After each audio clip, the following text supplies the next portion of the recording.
Bonjour tout le monde, c'est Pamela, bienvenue sur ma chaîne YouTube. J'espère que vous allez tous très bien et que vous passez un bel été, surtout si vous êtes en vacances, j'espère que vous en profitez bien. Alors, ici pour moi, c'est pas encore les vacances, ça va être à partir de la semaine prochaine. Les cours se terminent demain, jeudi, vendredi, samedi, c'est le festival de l'école. Ensuite, on revient mardi à l'école, lundi c'est férié, on revient mardi pour la cérémonie de fin d'études, en fait avant les vacances d'été. Et on revient le mercredi pour la visite médicale annuelle. Donc toujours très occupée en ce moment, c'est vraiment pour ça que j'ai pas eu le temps de faire d'autres vidéos. Mais là aujourd'hui j'ai réussi à me dégager un petit congé. Donc j'en profite pour vous parler de deux lectures. La première c'est celle-ci, Himaka, une aventure au Groenland de l'auteur danois Flemming Jensen. Et l'autre, dans un pays tout à fait différent, l'Italie, l'illusion du mal de Pier Giorgio Puglisi. Alors je vous présente ces deux romans tout de suite. Commençons tout de suite avec Himaka, une aventure au Groenland. C'est signé Flemming Jensen qui apparemment est un humoriste danois. Voilà. Donc Himaka, ça raconte l'histoire de Martin qui est un instituteur de 38 ans, un instituteur danois. Martin, il rêve d'aventure et c'est donc tout naturellement qu'il va demander sa mutation au Groenland. Donc quand il se présente au ministère de l'Éducation auprès d'un certain monsieur Gudmandsen, tout de suite sa demande de mutation est acceptée car des instituteurs chevronnés comme Martin qui demandent à aller enseigner au Groenland, eh ben, il n'y en a pas des masses. Donc c'est vraiment une aubaine pour le ministère de l'Éducation. Néanmoins, monsieur Gudmandsen met Martin en garde. S'il va au Groenland, c'est pour enseigner la langue et la culture danoise aux petits Groenlandais et pour en faire des bons petits Danois, tout ça pour leur plus grand bien, bien entendu. Donc, monsieur Gudmandsen recommande à Martin de ne surtout pas apprendre la langue groenlandaise. Il faut qu'il parle danois pour que les gens apprennent le danois et parlent avec lui en danois. Sauf que Martin, lui, c'est pas du tout ce qu'il a envie de faire. Lui, il a vraiment envie de découvrir le Groenland. Et quand il arrive dans le petit village de Nunakarvik, qui par ailleurs ne s'appelle plus ainsi, je crois, il est tout de suite conquis. C'est exactement ce qu'il avait imaginé. C'est exactement ce qu'il voulait. Donc, il est ravi. Et comme le Groenland, ça l'intéresse, ben, naturellement, Martin, il va avoir envie d'apprendre le groenlandais.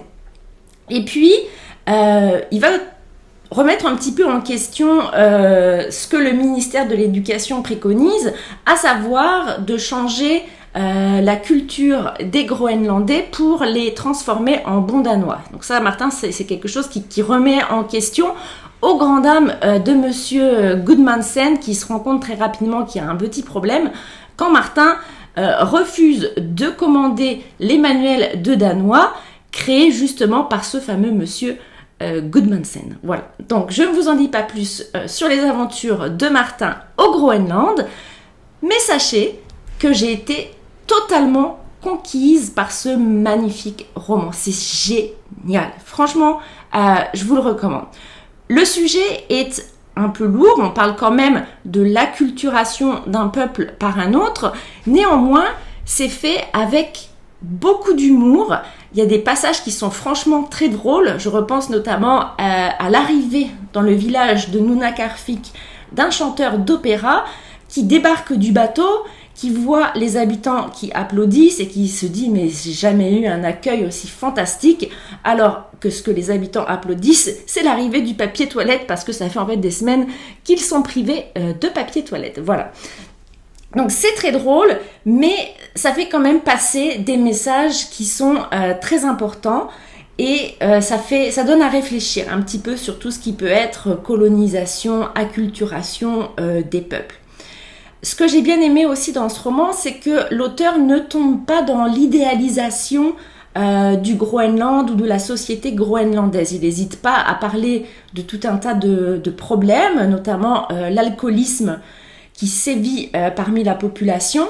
Et Martin, lui, est un personnage qui, même s'il aime le Groenland, n'est pas non plus idéaliste. Quand même, il y a des choses qui l'énervent par moments, la passivité des Groenlandais, il a envie de foncer un petit peu dans le tas parfois. Donc, c'est vraiment super intéressant au niveau de la thématique, c'est très bien écrit, c'est très drôle. Je vais vous lire un petit extrait qui, moi, m'a fait rire. Enfin, ça m'a fait rire parce que, si vous voulez, je suis enseignante de langue. Et donc, ce genre de choses me fait souvent... ça m'intéresse, en fait, l'enseignement des langues. Donc, Martin doit enseigner le danois à l'aide d'une méthode qui s'appelle Lars et Lone. Je pense que Lone, c'est le nom d'une fille. C'est évidemment une méthode qui a été créée par Monsieur Gudmandsen et sa femme. Donc, je vous lis un petit passage.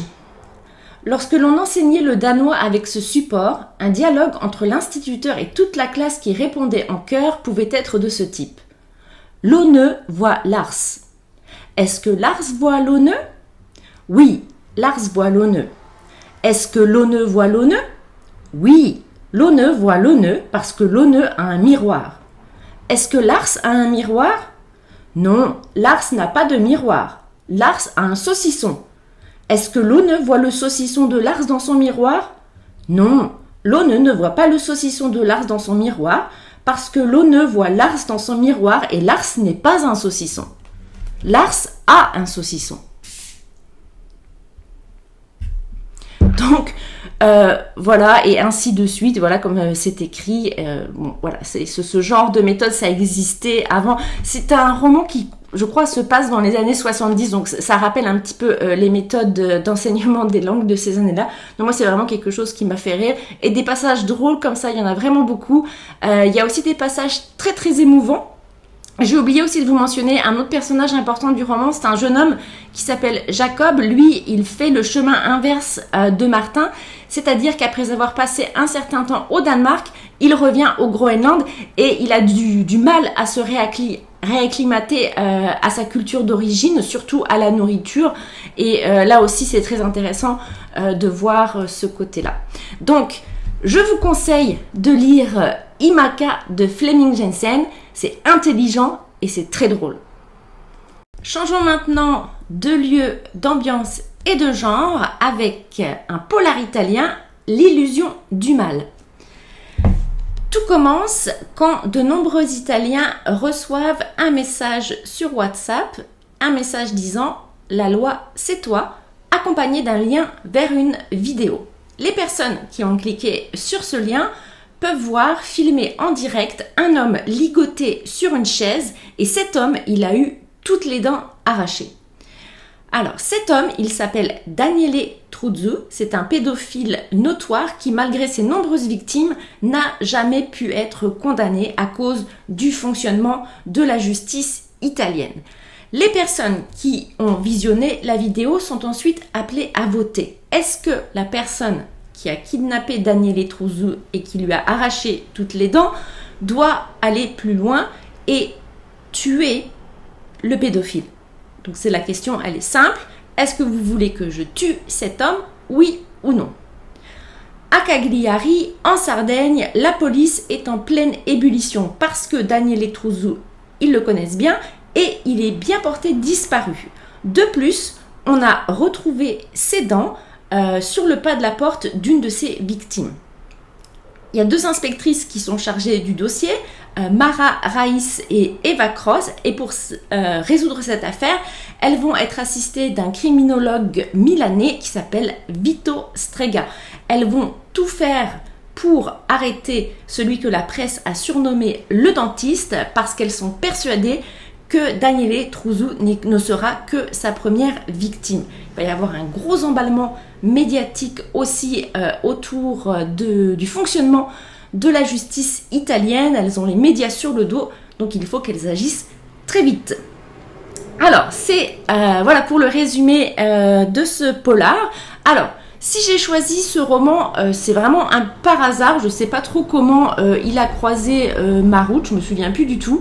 Je suis pas une personne du Sud. J'ai plutôt tendance à choisir des romans d'Europe du Nord, aussi le Japon puisque j'habite ici. Je vous avoue que les romans italiens, j'en ai pas lu des masses en fait. Donc j'ai quand même été tentée par le résumé. Et j'ai bien fait en fait de suivre mon intuition pour une fois, puisqu'on a une histoire qui est très intéressante, un polar vraiment sympa, elle est bien amenée et elle est supportée par un style agréable que je qualifierais de plutôt soutenu en fait par rapport à certains autres polars dont le style est généralement faiblard. J'ai beaucoup aimé aussi les deux personnages principaux, Mara et Eva. Elles ont un caractère bien trempé. Ce sont des femmes qui ne se laissent pas marcher sur les pieds, qui ne s'en laissent pas compter. Toute la thématique abordée sur vraiment la folie des réseaux sociaux, la folie médiatique, les attaques contre le système judiciaire, ça arrive pas seulement en Italie, ça arrive en France aussi. Une société qui veut absolument faire la loi elle-même. Tous ces thèmes-là qui ont été abordés dans le roman, je les ai vraiment trouvés très très intéressants.